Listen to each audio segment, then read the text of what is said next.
monkeys? Huh? This is whack. I can't get jiggy with this shit. Excuse me. All right, move on. Nothing to see here. Please disperse. Nothing to see here, please.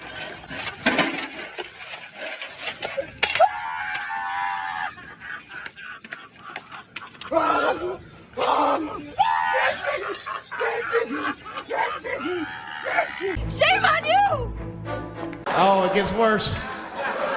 Sup guys, it's your boy Dragon, and Jesus Christ, I don't know what I got myself into this time. When I tell you that Wyatt's Metal convinced me this show was on the same level of bad quality as the Secret Invasion or the She-Hulk shows, I honestly didn't believe him at first because I genuinely thought that Disney couldn't be so stupid as to repeat the same mistake 3 times of creating an over-the-top, idiotic, over-pandering show that people would absolutely hate, but boy was I so wrong. I'm gonna tell you a secret. You ready for the secret? I'm gonna tell you. Listen up. Come close. Come close, brother.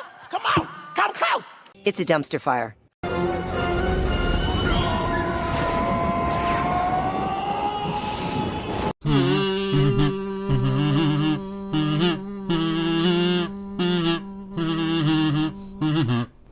So the story begins where we hear someone narrate about the Choctaw creation story, but then we see a bunch of naked big titty clay women and men that get forced to go outside their cave by the creator, and then when they emerge, they all of a sudden turn into humans with clothes? I have several questions. Denied. Anyway, we fast forward to the actual story with a young Maya playing around with her friend Bonnie while everyone in her family is having a good time, until it all goes down in flames once she and her mom go pick up some hot chocolate, but instead they take a quick trip to the Shadow Realm. Execute Order 66.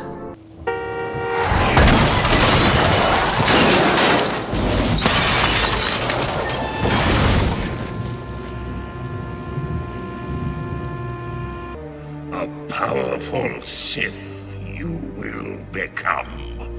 A short while later, we find out that the whole crash was intentionally caused by an enemy of Maya's dad who cut the brakes to her mom's car and was taken care of by him. And we also discovered that only Maya made it out of that whole ordeal alive with a missing leg, which leads to the fragmenting of her family because Maya's grandmother Chula absolutely hates her father since he works for a criminal enterprise led by, you guessed it, Fisk the Kingpin. Oh boy, this is bad. Afterwards, her dad takes her to New York where she grows up into becoming a criminal under her dad's business, and then we see a scene that apparently was from the Hawkeye show, as Wyatt's Metal told me later on, where a depressed and bloodthirsty Hawkeye goes into a rampage killing a bunch of criminals and Maya's dad, which leads her down on a path of a very fast-forwarded revenge against him. Why do you say that? Now, the reason I say that is because in the span of a couple of minutes, she gets manipulated by Fisk to do an assassination job with a bunch of killers, dispatches the targets without mercy, gets easily beaten by Daredevil in the most lazily choreographed fight I've ever seen,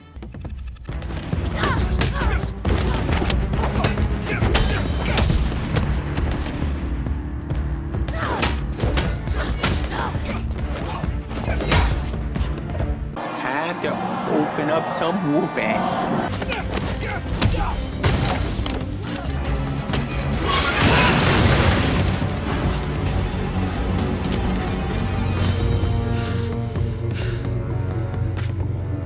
What? That's it? That's it. That's it. Bullshit, man! gets consoled by Fisk so she can develop cognitive dissonance of the fact that she just got her ass beat, and after a long montage, she finally gets her fight with Hawkeye, who easily beats her butt as well in a one-on-one fight where he finally tells her that the one responsible for tipping off Hawkeye of her dad's location was Fisk because the man wanted her father dead all along. Oh, there's a big surprise! That's an incredible... I think I'm gonna have a heart attack and die from that surprise! Shortly thereafter, she goes on another rampage that concludes with her getting wounded and thanking a now wimpy kingpin for all he's done for her before she found out about this betrayal. Maya, you and I, your father, we're family.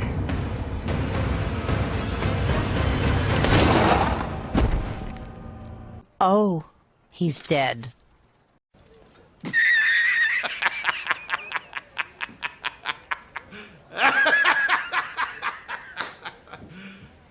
You serious? Oh yeah, after she shoots Fisk, the last 20-ish minutes of this episode are literally of her just running away from retribution by Fisk's lackeys, almost crashing while breaking into her cousin's home to sleep, seeing her ancestors in her dreams, I guess, meeting her cousin and telling him to keep quiet about her being there, avoiding Bonnie at all costs, gets treated of her wound by the town's resident mortician, and lets her criminal uncle know that she's going to send Fisk's lackeys a message by using that Fisk shipping warehouse while saying this bullshit.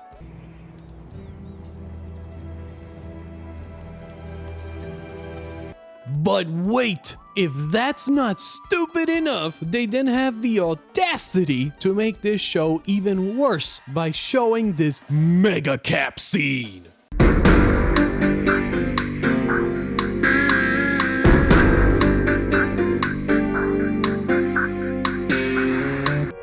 What the bro? That's impossible. How does that work? I don't even care anymore. It's all downhill from here.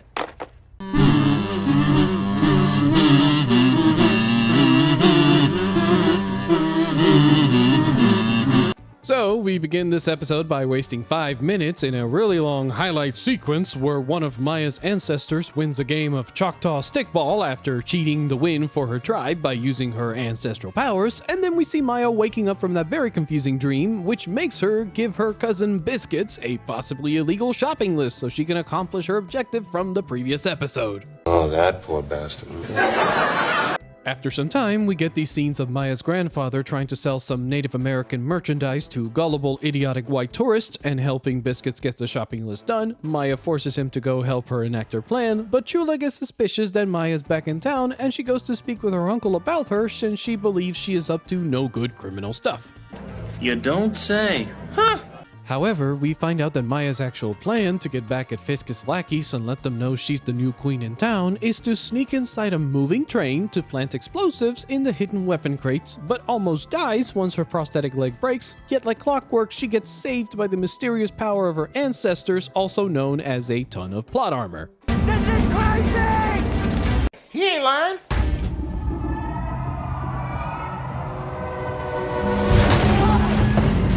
Oh, she dead. What the was that? Okay? After both of them almost die to a very stupid plan, we see one of Fisk's top goons leaving after inspecting the weapon crates, and then the planted crate explodes with such force that somehow the entire warehouse gets leveled to the ground. But to make matters worse, her uncle now has to clean up her mess because he is also involved in the same criminal enterprise belonging to Fisk like her dead father, and he ran his business operations using that exact same warehouse. Dumb son of a... Following this disaster, Maya goes to her Tony Stark grandfather to get the new prosthetic leg while getting some more Native American wisdom that we already know. Her uncle gets into an argument with her where we are shown that she is nothing short of a cold-hearted murdering monster whose only desire is to acquire power at any cost. But all I can think about is how this show tries to incorrectly portray her as a victim of very crappy circumstances that we're supposed to feel very sorry for and uplift as she becomes this anti-hero like Daredevil. Bitch, please! Moving on, her uncle leaves after putting up with enough of her BS delusions of grandeur, and then she gets a text from Bonnie which causes her to shoot a swing set chain out of anger, ending this episode on an awkward note so you can psychologically torture yourself some more! Help me! Help me! Nigga! Help me!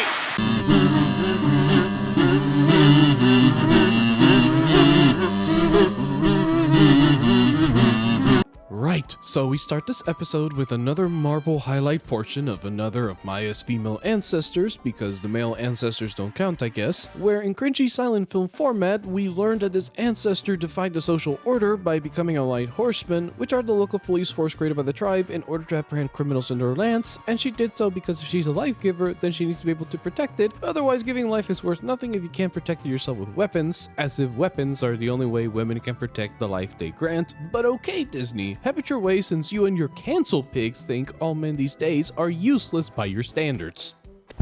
Emotional damage! That's so satirical. What social commentary? Anyway, her ancestor saves the male light horseman from a death trap created by the evil white bandits by suddenly turning her ancestral cheat codes on to turn into Arnold Schwarzenegger from Commando. This is ridiculous. You're just making stuff up. I wish.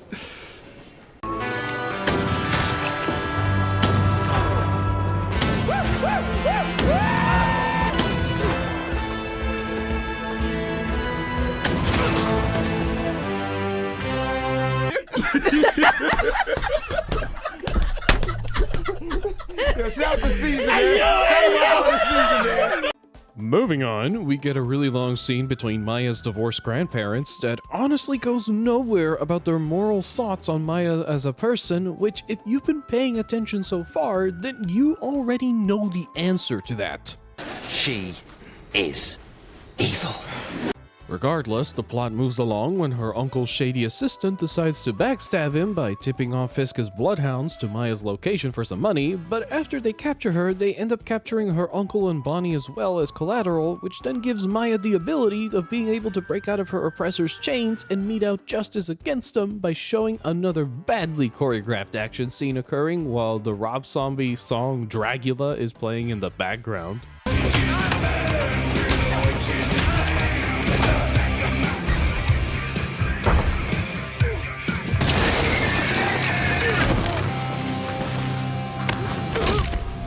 Hold up. Wait a minute. Something ain't right.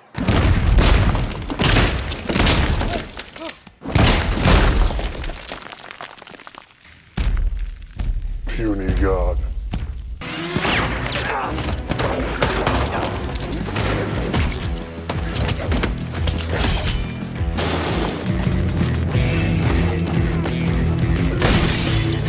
That's cap.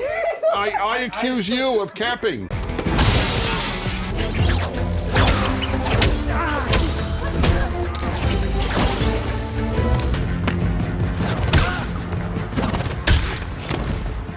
The God does not bleed.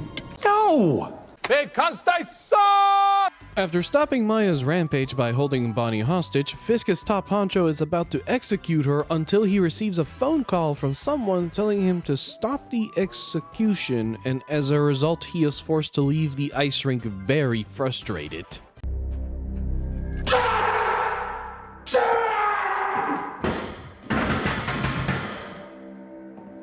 Now, for the following 6, maybe 7 minutes, we get a combination of Maya allying herself with her uncle to get back at Fiska's henchmen, her getting a new fancy leg straight out of Stark Industries, I mean her grandfather's shop. She then goes on a scenic spelunking trip on her bike while some Choctaw Christian hymn music is playing in the background, and then we get a crappy abrupt end to another episode, okay? Oh, how convenient!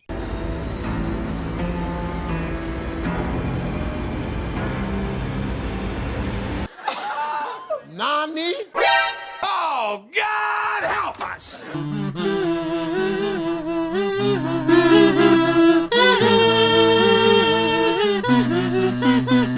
Oh lord. So before I show this, I want to make it clear that I didn't make any of this shit up. This is all Disney writing. Alright guys? Alright, fine. So, we start with Maya seeing Fisk beat up a hot dog stand owner to a pulp because of his intolerance towards a deaf child, while she is gleefully watching this all happen in front of her like the future little murdering psychopath she will eventually become. That's pretty dark, yeah. That's dark. Yeah, it's pretty dark. You know. We then fast forward to her having a flashback conversation with Fisk about finally taking on the family business, which leads to the random but expected death of the sign language translator, and then we go right back to the present where Fisk literally goes, "Hey Maya, how you been? Oh, you can't understand me? Let me have my henchman hold you still for a sec so I can install these contact lenses that will translate anything people say to you in sign language and allow me to understand everything you're saying with those dumb hand motions through this earpiece." You're not very bright, are you? No, I'm not. I would like to be, but I'm not. So, I realize we haven't had a family dinner in a long time, so I brought some wine and food with me that had these cookies that were recommended to me so we can have a pleasant dining experience. Oh, how I'm alive? I got this weird technology that rapidly regenerates my eyeballs hours after taking a shot to the face, so don't worry about that, okay? Wait, what? Look, my cute murder kitten. You want my empire? Then fine, you can have it. But you have to come home to New York with me by this weekend, or I can't give you what you want. I hope you're smart enough to accept my invitation and meet me at either the Choctaw Casino or the airplane when I leave, dear. What a pussy. Once that travesty of a scene ended, Maya tells her uncle everything Fisk just told her, and he tells her that Fisk's suggestion is literally a huge red flag that she probably shouldn't accept unless she wants to turn into a worse version of Fisk or die, but then we get an unnecessarily long exposition sequence between Chula and Maya where she explains the origins of her visions of her ancestors by talking about the birth of Maya's mother. Okay, well, that's random. Proceed. Yeah, in short, we find out the ancestral spirits operate under the unexpected stressful conditional deus ex machina shonen anime power-up logic, where they only manifest their individual powers based off their individual personalities and when the direct female descendants of the first Choctaw woman are in any kind of mortal danger. What is this crap? After finding out this information, Maya and Chula get into an argument of how f***ed up their family is. She drives off with her uncle to continue their plans for revenge. We get 2 minutes of the Down to the River to Pray song with a bunch of random transition scenes. Maya's about to kill Fisk at his hotel room until he tries to do the olive branch of peace by getting her to pick up the same hammer he used to beat his dad to death with in the Daredevil show as a way to show her loyalty of inheriting his legacy. But when she denies to pick up the hammer, he tells her to think about it and to come to the airport the following morning. Not gonna happen. After Fisk finds out the obvious answer from Maya, he gets so angry that we already know what he's going to do in the last episode, so let's just endure this mental flailing and finish this. I am dead inside.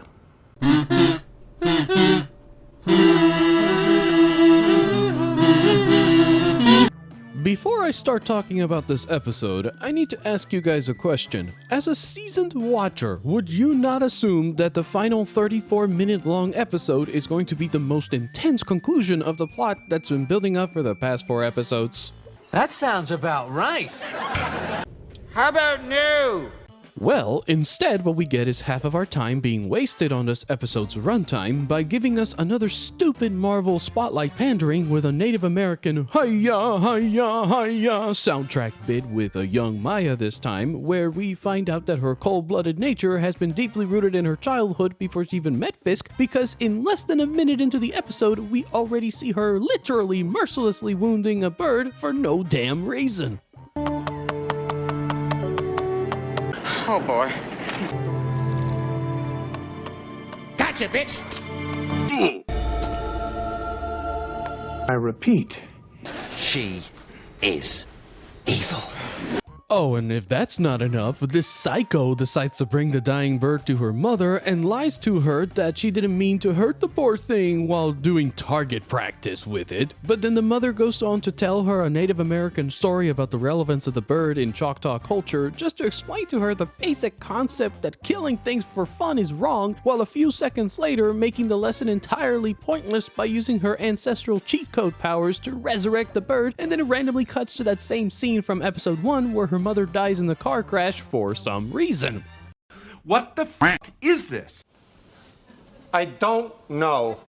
After that, we waste 12 more minutes on Chula having a little flirty chat with Maya's grandpa, Fisk kidnapping her and Bonnie so they can be used as hostages, Maya has a spiritual use the force, Luke therapy session with her dead mother's spirit, Fisk is white men oppressors prepared to completely decimate the entire Choctaw Nation fair with explosives because screw innocent people caught in the crossfire of the Crying King's revenge, and then we get some more Native American pandering minutes of them going hi-ya, hi-ya, hi-ya until the show gives us the silent treatment with Maya in her god-awful costume.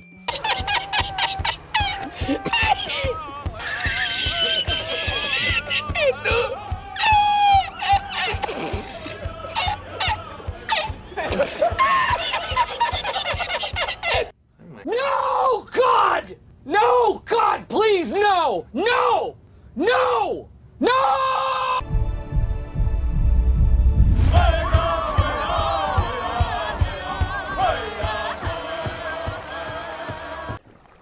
Really? Really, really. No, I'm done with this shit. Now that we've endured 22 minutes of pointless filler, we can finally get to that infamous ending. Get ready for Must Shit TV!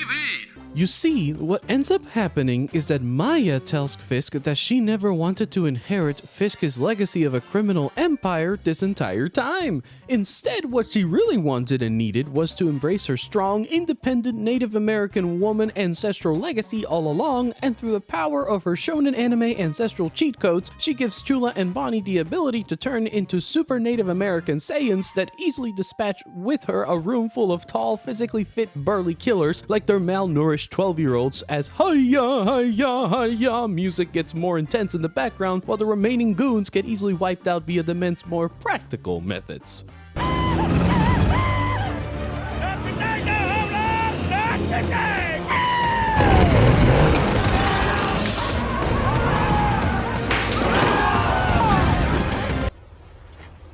a minute! We'll give some land to the and the but we don't want the Irish. Hey, where are the white women at? Well, folks, he's got a point. Wait, what? Fireworks show in the house tonight. Are we there yet? Almost. We still have one more mission. So once all the goons have been taken care of, it's finally time for the final showdown between these two, where they finally get to go to blows on each other in a one-on-one battle to the death. Stop right there, criminal scum. Nobody breaks the law on my watch. No. Wait. Wait.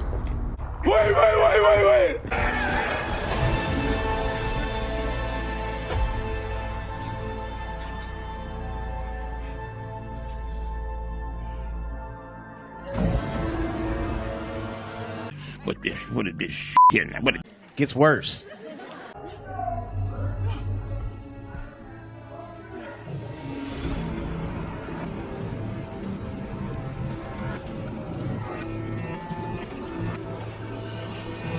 What the hell is going on?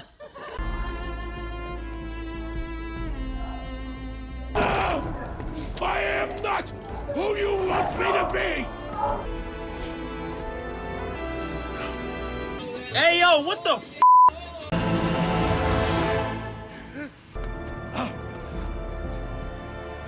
What did you do? This is the real deal. We're in deep shit. Right, so that just happened. Well, 4 of the last 5 minutes is literally just pointless, and they lived happily ever after filler nonsense with a Native American song playing in the background that Disney thought would make people forget that Maya is literally just as big of a cold-blooded killer like Fisk. But no, Disney, that shit is not gonna fly around here. Nobody screws with me. Try me, punk. Also, the last minute or so is spent with Disney giving the Choctaw Nation of Oklahoma the biggest pandering middle finger they've ever seen from them as a thanks for their naive cooperation in allowing this travesty to be filmed in their lands. If that wasn't enough, they even sneak in a little 40-second Orange Man reference scene because they can't help themselves by having Fisk decide to run an election campaign to become the mayor of a New York City in chaos because the people need a strong fighter who won't be afraid to take on the corrupt establishment and bring prosperous order to the city, while the screen cuts to black as he contemplates the power he will acquire from that political position. Are you serious right now?